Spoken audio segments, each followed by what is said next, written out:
بسم اللہ الرحمن الرحیم۔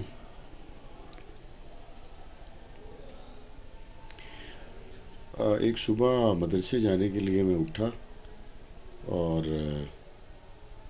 مجھے والدہ نے یہ بتایا کہ رات ابو جی کو اغوا کر لیا گیا، اور یہ میری کم سنی کا وہ زمانہ تھا جب مجھے پتہ نہیں تھا اغوا کس کو کہتے ہیں۔ یہ البتہ پتہ چل گیا کہ بعض لوگوں نے ان کو رات کسی جگہ موٹر سائیکل پہ جاتے ہوئے یا آتے ہوئے ان کو اٹھا لیا۔ یہ آج سے تقریباً 35 سال پرانی بات ہوگی، اور پھر اس کے بعد پتہ چلا کہ میرے تایا مولانا احمد مدنی ان کو ہاسپٹل میں ملنے گئے ہیں۔ پھر پتہ چلا کہ ہاسپٹل میں پولیس بھی ہے اور علاج بھی ہو رہا ہے، اور ہاسپٹل میں انہوں نے ہتھ کڑی، ان کی علاج معالجہ جس چارپائی پہ ہو رہا ہے ہاسپٹل میں، اس کے نیچے انہوں نے ہتھ کڑی بھی رکھی ہوئی ہے۔ تو 35 سال پہلے، میں 5-6 سال میری عمر تھی، تو مجھے یہ بھی پتہ نہیں تھا کہ ہتھ کڑی کیا ہوتی ہے۔ تو پھر جستجو میں تھا تو مجھے کسی نے بتایا کہ ایک ایسا زنجیر جس سے ہاتھوں کو باندھ دیا جائے۔ ٹھیک ہے، تو یہ متفرق ٹوٹی ہوئی خبریں تھیں جو مجھ تک پہنچی، چونکہ میری عمر اتنی نہیں تھی کہ میں کسی سے پوچھتا اور وہ مجھے تفصیل بتاتے، اور نہ ہی میں خود سے پوری چیز کو سوچنے کی صلاحیت رکھتا تھا۔ تو ٹوٹی ٹوٹی کچھ چیزیں ذہن میں تھی۔ جنہوں نے ظلم کیا ہے پولیس کو ان کو پکڑنا چاہیے، اور پولیس وہاں پہ کیوں ہے، اور اگر ہتھ کڑی ہسپتال میں ہے تو وہ کس لیے ہے۔ تو خیر اسی بے چینی میں 2 دن گزرے ہوئے، ابو جی گھر آ گئے۔ تو جب وہ گھر آئے تو تایا جی احمد مدنی رحمۃ اللہ علیہ وہ بھی ساتھ تھے۔ تو بڑی پٹیاں ہوئی تھی ان کے پورے جسم پر، اور جسم سوجا ہوا تھا۔ لوگ بھی بہت آئے ملنے، اور جب گھر آئے تو اس وقت بھی بڑی تعداد میں لوگ ساتھ تھے۔ تو میں سوچ رہا تھا کہ کس نے مارا ہے ان کو، کیوں مارا ہے۔ تو وہ پھر جو دوسرے لوگ بھی آ رہے تھے ان سے ملنے کے لیے، پوچھنے کے لیے، تو ان کو ابو جی تفصیل بتاتے تو میں ان سے سن لیتا، اور پھر وہ آپس میں باتیں کرتے تو میں سن لیتا۔ تو جو مجھے ان سے گفتگو سننے سے اندازہ ہوا کہ ان دنوں میں شدت پسندوں نے، دہشت گردوں نے ایرانی ایما پر، حرم پر قبضے کی کوشش کی تھی، اور اس قبضے کی کوشش کو پاکستانی فورسز نے اور دیگر اسلامی ملکوں کی فورسز نے ناکام بنایا۔ تو ان دنوں کی یہ بات ہے کہ ایرانی اس انتہائی شرمناک کوشش کے رد عمل میں علامہ محمد اعظم طارق شہید رحمۃ اللہ علیہ کوئی اشتہار لگا رہے تھے، اور ان اشتہار لگانے کی وجہ سے ایرانی دہشت گردوں کے سہولت کاروں نے ان کو کراچی میں اس رات کو کہیں پکڑ لیا، اور اس کے بعد پھر ان کو اغوا کیا، ان پہ تشدد کیا۔ تو وہ جو پولیس ہاسپٹل میں تھی اور وہ ہتھ کڑی وہاں پہ تھی، وہ شاید اس لیے تھی کہ اس اشتہار کی وجہ سے جو لوگ سمجھتے تھے کہ ہمارے خلاف ہے، تو وہ ایرانی لابی کے لوگوں نے کوشش کی ہوگی کہ مولانا صاحب پہ مقدمہ بننا چاہیے۔ تو خیر وہ پولیس والوں کو بھی اندازہ تھا کہ یہ جو مولانا اعظم طارق نے اشتہار لگائے ہیں تو یہ تو ایک عالم اسلام کی آواز ہے، اور جو تکلیف لوگ محسوس کر رہے ہیں تو وہ کسی ایک جماعت کے سربراہ کی تکلیف تو نہیں ہے، وہ تو ایک عالم اسلام کی تکلیف ہے۔ تو میرا زیادہ اندازہ یہ ہے کہ پھر اس پہ کوئی پولیس کی طرف سے تو ایسی کوئی کارروائی نہیں ہوئی، لیکن یہ ہے کہ انہوں نے پھر رات بھر ان کو بہت تشدد کا نشانہ کیا۔ پھر میں لوگوں سے یہ بھی سنتا رہا کہ اب ان کے جسم پہ اتنے زخم ہیں اور اتنی پٹیاں ہیں اور جسم سوجا ہوا ہے، تو پتہ نہیں اب یہ پہلے جیسی تقریر کریں گے یا نہیں کریں گے، پتہ نہیں پہلے جیسی بات اب کریں گے یا نہیں کریں گے۔ تو یہ تو مجھے پورا یاد نہیں ہے کہ ہاسپٹل سے واپس آنے کے کتنے دن کے بعد جمعہ تھا، لیکن بہرحال جمعہ قریب ہی تھا۔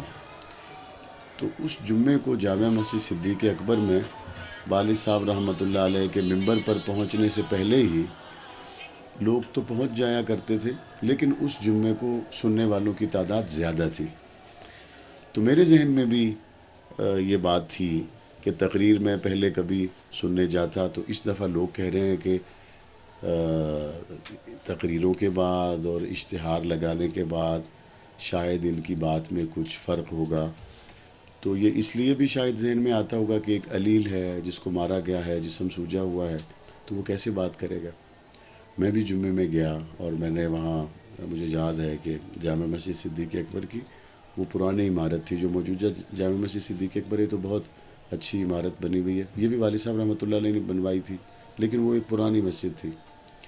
تو والد صاحب رحمۃ اللہ علیہ ممبر پر بیٹھے تو زخم ان کے ہاتھوں پر، بازوؤں پر اور ان کے پیروں پر محسوس کیے جا سکتے تھے، تو انہوں نے پہلے سے بھی زیادہ سخت اور دلائل سے بھری ہوئی گفتگو کی۔ تو جمعے کے بعد وہ لوگ جو 2-3 دن میں یہ باتیں کہہ رہے تھے کہ شاید اب بدل جائیں گے، تو میں نے، محلے کے ہی لوگ تھے، تو ان کو میں نے یہ کہتے ہوئے سنا کہ بڑی مصیبت سے گزرنے کے باوجود یہ جوان ڈگمگایا نہیں ہے۔ لیکن مجھے اس وقت یہ پتہ نہیں تھا کہ کیوں مارا جا رہا ہے، کون مار رہے ہیں، اور جو لوگ اس وقت سوچ رہے تھے تو شاید وہ کسی ان کو عام آدمی کی طرح لے کر ہی سوچ رہے تھے۔ وہ تو وقت نے بتایا کہ وہ تو ایک رات کی مار تھی، یہاں تو پھر انہوں نے 4.5 سال کی قید اور بم دھماکے کے زخم اور راکٹ لانچر میں اپنے ساتھیوں کے جنازے اور اپنے شہداء قائدین کے جنازے اور کارکنوں کے جنازے، یہ سب اٹھانے کے باوجود بھی وہ نہیں ڈگمگائے۔ تو وہ چونکہ پہلا فیز تھا تو شاید حضرت شہید کو تو پتہ ہوگا کہ ان کے اندر اللہ نے کیا رکھا ہے، اور اللہ تو سب کچھ جانتا ہے، لوگوں پر پردے بعد میں کھلے۔ دوسرا قاتلانہ حملہ ہوا، جمعے کا دن تھا، صبح صبح، اور مجھے یاد ہے کہ اخبار گھر میں آتا تھا، اور بچوں کا اخبار، چونکہ جمعے کو چھٹی ہوتی تھی جس طرح سنڈے کو چھٹی ہوتی، تو بچوں کا چھوٹا موٹا کوئی رسالہ وہ بھی چھٹی کے دن قومی اخبارات کے ساتھ آپ کو گھر میں ملتا ہے۔ تو فجر کی نماز پڑھ کے ابو جی گھر آئے تو ابو جی اخبار پڑھ رہے تھے، اور جو بچوں کا رسالہ اس زمانے میں کارٹون یا چھوٹی بچوں کی کہانیاں لکھی ہوتی تھی، تو میں نے جلدی سے وہ لیا اور میں اس کے کارٹون یا اس میں جو چھوٹی چھوٹی بچوں کی کہانیاں ہیں تو میں ان کو دیکھنے لگا۔ تو صبح صبح جمعے کا دن اور چھٹی ہوتی تھی، ظاہر ہے جمعے کو عام طور پہ صبح کو جو لوگ دفتر میں جانے والے ہوتے ہیں ان کا چھٹی کے علاوہ دنوں میں تو تھوڑا بہت رش ہوتا ہے، چھٹی کے دن میں تو ہر آدمی اپنے حساب سے ہی اٹھتا ہے، جاگتا ہے۔ یہ مسجد صدیق اکبر کے بالکل سامنے ابھی بھی فلیٹ ہیں، کے ڈی اے کہتے ہیں ان کو، کے ڈی اے ہائٹس کے نام سے ہوں گے یا کے ڈی اے فلیٹس کہتے ہوں گے، واللہ اعلم، بہرحال کے ڈی اے نام مجھے یاد ہے۔ اس کے نیچے دکانوں کے سامنے جو برآمدے تھے، ان برآمدوں میں صبح صبح اخبار فروش اخبار لپیٹتے تھے اور ان پہ ربڑ ڈالتے تھے۔ تو وہ اخبار فروشوں کا کام ہوتا تھا کہ وہ اخبار ربڑ میں اس کے رول کر کے تو وہ فلیٹوں پر پھر پھینکتے تھے، جس کو اخبار لگوانا ہوتا تھا وہ ان سے رابطہ کر لیتا تھا، وہ رول کر کے پھر نیچے سے ہی پھینک دیتے تھے، لوگ پھر اٹھ کے اپنی بالکنی میں پڑھ لیتے ہوں گے۔ تو یہ اخبار فروشوں کی فجر کے نماز سے لے کے صبح 7-8 بجے تک ایک ایکٹیویٹی وہاں پہ چلتی رہتی تھی، وہ رول کر رہے ہیں، ربڑیں چڑھ رہی ہیں اور وہ لوگوں کو پہنچانے کا انتظام کر رہے ہیں۔ تو ابو جی وہیں سے اخبار لے آتے تھے، نماز پڑھائی فجر کی اور وہیں سے اخبار خریدا اور گھر آ گئے۔ تو معمول کے مطابق وہ جمعے کو بھی اخبار خرید کے گھر آئے اور میں نے وہ بچوں والا رسالہ دیکھنا شروع کیا، ابو جی اخبارات پڑھ رہے تھے۔ تو ہمارے دروازے پہ دستک ہوئی، تو میری خالہ کا بیٹا ہے محمد شاہد، وہ بھی ہمارے ساتھ رہتا تھا۔ تو ہم نے دروازہ کھولا تو انہوں نے کہا آپ اپنے ابو کو بلائیں۔ تو ہم نے بیٹھک کھول دی، اس کو بٹھا دیا۔ تو عام طور پہ جو گھر ہوتے ہیں، ایک دروازہ بیٹھک کا باہر ہوتا ہے اور ایک بیٹھک کا دروازہ آپ کے صحن میں کھلتا ہے، تو ہمارا گھر بھی اسی طرح کا گھر تھا۔ ابو جی کو بتایا کہ کوئی آدمی ملنے آیا ہے، تو والد صاحب رحمۃ اللہ علیہ گھر کے کمرے سے نکلے اور گھر کے صحن سے جو بیٹھک کے اندر دروازہ جاتا ہے وہاں سے اندر جا کے اس کے ساتھ بیٹھ گئے. اب وہاں ان کی کیا گفتگو ہوئی ہم تو وہاں موجود نہیں تھے, ہم تو ساتھ والے کمرے میں اپنے وہ رسالے کو دیکھ رہے تھے. اور اس طرح تھوڑی دیر میں گولی چلنے کی آواز آئی. تو چونکہ ساتھ والی بیٹھک میں جہاں والد صاحب رحمۃ اللہ علیہ تھے تو وہ چھوٹا کمرہ تھا, تو گولی کی آواز بہت زیادہ تھی, شاید اس لیے کہ وہ کمرہ بند تھا اور اس میں گولی کی گونج بہت زیادہ تھی. تو ہم دہل گئے ایک مرتبہ. جیسے ہی میں کمرے سے نکلا اور میں نے صحن کی طرف سے جو گھر کا دروازہ بیٹھک کی طرف کھلتا تھا اس کو کھولنے کی کوشش کی تو وہ اندر سے بند تھا. تو ہم فوراً جو گھر کا صحن کا دروازہ نکل کے دوسری طرف سے بیٹھک کے باہر والے دروازے پہ ہم جا سکتے تھے, میں اور میری خالہ کا بیٹا ہم بھاگے. تو ہم جیسے ہی اس طرف گئے تو ایک آدمی جس کے ہاتھ میں پستول تھا تو وہ بھاگ رہا تھا. تو ہم نے یہی فیصلہ کرنا تھا کہ ہم اس کے پیچھے تو نہیں جا سکتے تھے, چھوٹے تھے. تو ہم فوراً باہر والے دروازے سے اندر داخل ہوئے. جب میں اندر پہنچا تو میں نے دیکھا کہ دیوار کے ساتھ ٹیک لگی ہوئی ہے والد صاحب رحمۃ اللہ علیہ کی, اور ان کی پاؤں دراز کیے ہوئے ہیں اور تھوڑی سی آنکھیں کھلی ہیں اور خون بہہ رہا ہے تیزی سے.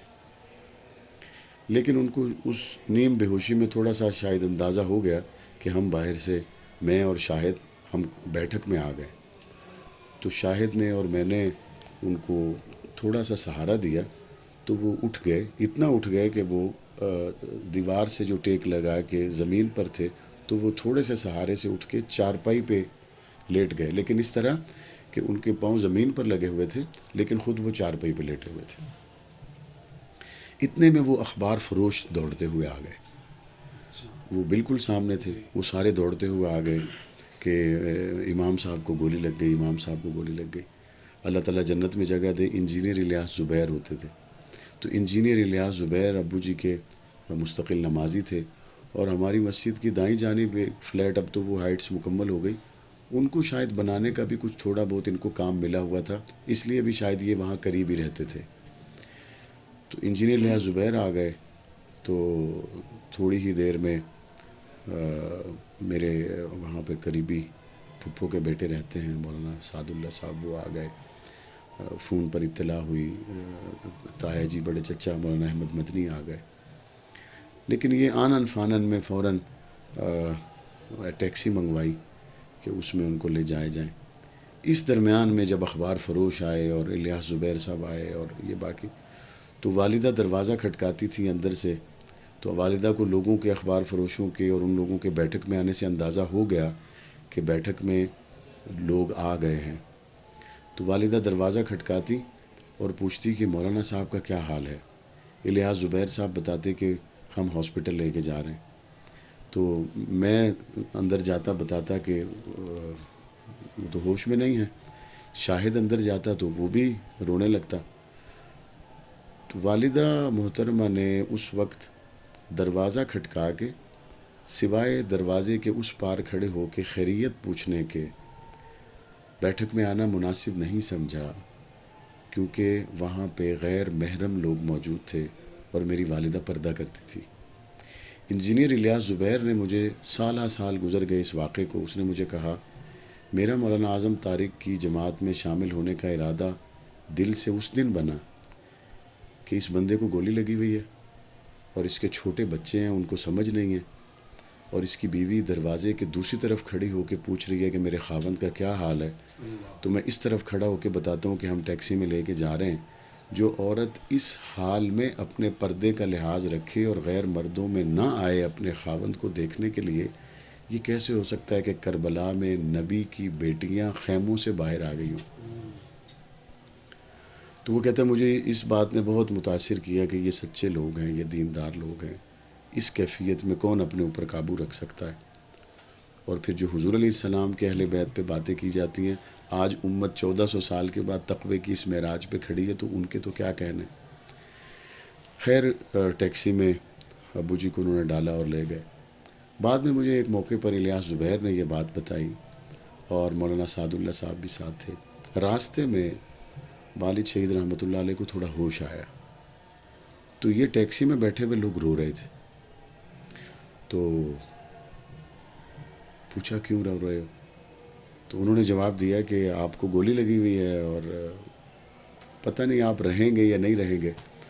تو اس وقت جب ابھی ہاسپٹل بھی نہیں پہنچے تھے، اس وقت الیاس زبیر اور مولانا سعد اللہ صاحب سے میں نے یہ سنا کہ وہ کہہ رہے تھے کہ اللہ کے بندو، یہ تو ایک جان ہے، حضور کی ختم نبوت، صحابہ اور اہل بیت کی تقدیس کے لیے اس طرح کی ہزاروں جانیں قربان کی جا سکتی ہیں، تم کیوں گھبرا رہے ہو؟ تمہیں بالکل نہیں گھبرانا چاہیے۔ حالانکہ ان کو بھی اندازہ تھا کہ مجھے گولی لگی ہوئی ہے، اور وہ جانتے تھے کہ میں اپنے وطن سے بہت دور ہوں، اور وہ یہ بھی جانتے تھے کہ میرے بچے بہت چھوٹے ہیں، لیکن اس لمحے انہوں نے ہمارے لیے کوئی میسیج نہیں دیا۔ اس وقت انہوں نے حضور کی ختم نبوت کی بات کی، صحابہ اہل بیت کی بات کی۔ تو الیاس زبیر نے مجھے یہ کہا کہ مجھے اس دن یہ چیز بھی دیکھنے کو ملی کہ جس آدمی کے پیچھے میں نے اپنی تحریکی سفر کا آغاز کیا ہے، وہ ایک پختہ آدمی ہے، اس کے اندر اور باہر ایک ہی چیز ہے۔ خیر پھر الیاس زبیر بھی اپنے وقت پہ شہید ہو گئے۔ پھر بعد میں پتہ چلا کہ ہاسپٹل میں ان کا علاج ہو رہا ہے، اور علاج کرنے والوں میں ایک شخص جس کا صحابہ کرام کے بارے میں عقیدہ درست نہیں ہے، وہ بھی ان کے معالجین میں شامل ہے۔ تو باہر یہاں ساتھیوں کو تشویش ہوئی کہ ایسا شخص اگر وہاں موجود ہے تو یہ تو گولی چلانے والے کا بھائی ہی ہے، تو ایسے آدمی سے بچانا چاہیے۔ اندر ہاسپٹل میں کیا تدبیریں ہوتی رہی علاج کے حوالے سے، مجھے اس کا تو تفصیل سے پتہ نہیں، لیکن دوسرے دن عباسی شہید ہاسپٹل میں اپنی والدہ کے ساتھ ابو جی سے ملنے کے لیے گیا، اور مجھے اس کمرے کا نقشہ یاد ہے کہ کمرے میں داخل ہو کر بائیں طرف ان کی چارپائی تھی، اور ان کو خون کی بوتلیں لگی ہوئی تھی، تو ظاہر ہے وہ زخمی تھے، لیکن جیسے ہی ہم اندر داخل ہوئے، ان کے چہرے پہ جو مسکراہٹ تھی وہ مجھے آج بھی یاد ہے۔ ان کو کوئی گھبراہٹ نہیں تھی، اور وہ ہم سے بڑے اچھے طریقے سے ملے۔ انہوں نے اٹھ نہیں سکتے تھے، لیکن یہ ہے کہ انہوں نے اچھے طریقے سے ملے، کوئی محسوس نہیں ہونے دیا کہ ہمارے حوصلے جس سے پست ہوں، ایسے کسی بول اور عمل سے کوئی چیز سامنے نہیں آئی۔ پھر اس کے بعد واپس گھر آئے کچھ دنوں میں۔ جب گھر آنے سے پہلے گاؤں سے میرے دادا حاجی فتح محمد بھی آ گئے تھے، اور گاؤں سے میرے چچا مولانا عالم طارق بھی آ گئے تھے ہاسپٹل سے گھر آنے سے پہلے۔ تو جب پھر ہاسپٹل سے گھر آئے تو ایک بہت بڑا کارکنوں کا جمع غفیر تھا، اور بڑی تعداد میں ہاسپٹل سے کارکنان، علماء، مشائخ ساتھ لے کر آئے۔ انہی دنوں کی بات ہے کہ مفتی عبدالرشید صاحب رحمۃ اللہ علیہ یہ بیمار پرسی کے لیے ہاسپٹل میں گئے۔ حالانکہ مفتی عبدالرشید صاحب یہ جو جامعۃ الرشید والے، مفتی رشید احمد صاحب رحمۃ اللہ علیہ، ضرب مومن، روزنامہ اسلام، یہ اخبار، اور بہت بڑا نام ہے۔ تو والد صاحب رحمۃ اللہ علیہ سے بہت محبت فرماتے تھے۔ جو ان کی خصوصی مجلس ہوتی تھی روزانہ، جس میں 6 سے 8 لوگ روز بیٹھتے تھے، تو حضرت والد شہید رحمۃ اللہ علیہ ان کی اس 6 لوگوں کی روزانہ ہونے والی خصوصی مجلس کا حصہ تھے۔ تو ہاسپٹل میں بھی ملنے کے لیے آئے، اور بعد میں غالباً گھر بھی تشریف لائے۔ تو پھر خیر گھر پہنچے، اور پھر بعد میں پتہ چلا کہ صحیح آپریشن نہیں ہوا یا کیا مسئلہ ہے، دوبارہ سے دیکھنا پڑے گا۔ پھر کچھ ڈاکٹروں نے بتایا کچھ پھیپھڑوں کا ایشو ہے۔ پورے علاج کی تفصیل مجھے پتہ نہیں ہے، لیکن کراچی میں ہونے والے اس دوسرے حملے کی، جو بازو میں گولی لگی تھی، بازو میں گولی لگ کر یہاں سے گولی نکلی اور دوبارہ پھر ان کے جسم میں چلی گئی، اور وہ بازو سے نکلنے والی گولی یہاں سے نکالی گئی۔ تو میں نے ان کا یہاں جو پیٹ کا آپریشن تھا اس کے نشان بھی میں نے دیکھے ہوئے، یہاں جو گولی کا سوراخ تھا وہ بھی میں نے دیکھا ہوا ہے، یہاں اور یہاں بھی۔ تو یہ گولی جو کراچی میں ان کو لگی تھی، یہ امیر عظیمت رحمۃ اللہ علیہ کی شہادت کے 22 دن کے بعد کا واقعہ ہے. یعنی 22 فروری 1990 کو امیر عظیمت کی شہادت ہے، تو آپ سمجھیں کہ یہ مارچ کے درمیان کا واقعہ ہے 1990 کا. اور 2003 تک جب تک وہ شہید ہوئے تب تک بھی مجھے یاد ہے کہ اس زخم سے خون رشتہ رہتا تھا، کبھی کبھی نکل آتا تھا. اب یہ واللہ عالم وہ کوئی بارود کی وجہ تھی یا کوئی گولی کا ذرہ رہ گیا تھا، لیکن یہ ہے کہ میں نے کبھی کبھی دیکھا ہے، ہمیشہ تو نہیں لیکن کبھی کبھی وہ خون نکلتا تھا. تو یہ کراچی میں ہونے والے 2 واقعے ہیں، لیکن یہ گولی کا اور بارود کا پہلا زخم تھا جو بازو کے اس پار بھی تھا اور اس پار بھی تھا اور سینے پر بھی تھا، اور گولی پھر یہاں سے نکلی.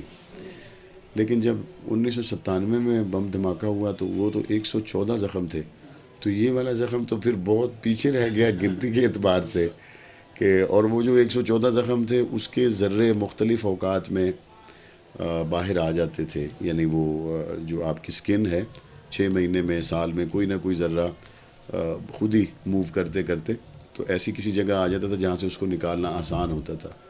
تو پھر وہ جاتے تھے ڈاکٹر کے پاس اور وہ ایک چھوٹا سا آپریٹ ہوتا تھا تو وہ اس کو نکال دیتے تھے. تو ایسی زندگی تھی. میں ایک باری گیا امی جی دے نال، دادا جی گئے ہسپتال، چاچا جی گئے ہسپتال. پھر جدوں اسی ابو جی آئے اس ویلے دادا جی گھر سی، چاچا جی ہاسپٹل تو نال آئے. ہاں اس ویلے بعض لوگوں نے اس وقت یہ کہا کہ حاجی فتح محمد صاحب میرے دادا جی سے کہ آپ کا بیٹا یہاں بڑی مشکل میں ہے اور ایک ایسی تحریک کا حصہ ہے جس کے قائدین کو چند دن پہلے شہید کیا گیا ہے، اور بہت بڑے دہشت گرد اس تحریک کے مقابلے میں کھڑے ہوئے ہیں. تو میرے دادا جی کے اس وقت عزائم بڑے بلند تھے اور ان کے چہرے کا اطمینان مجھے آج بھی یاد ہے. وہ کہتے تھے کوئی بات نہیں، میرا بیٹا ایک سچے راستے پر ہے، قربان بھی ہوگا تو کیا ہے. دادا جی بڑے مطمئن تھے. حالانکہ دادا جی کو میرے ابو اور میرے چچا سے بہت محبت تھی، چونکہ یہ ان کی بڑھاپے کی اولاد تھی. اور بڑھاپے میں اپنے جوان بیٹے کو دیکھنا کہ اس کو گولیاں لگی ہوئی ہیں، اور بڑھاپے میں اپنے جوان بیٹے کو دیکھنا کہ وہ ہاسپٹل میں ہے اور اس کے آگے بچے بہت چھوٹے ہیں. ہمیشہ دادا کو اپنے بیٹوں سے زیادہ اپنے پوتوں سے پیار ہوتا ہے. تو ان کے سامنے تھا کہ میرے پوتے بہت چھوٹے ہیں اور میرے بڑھاپے کی اولاد خون میں ڈوبی ہوئی ہے، لیکن انہوں نے کہا نہیں، تم جس مشن پر ہو یہ ٹھیک ہے، تو تمہارا کام آگے بڑھنا ہے، پیچھے ہٹنا نہیں.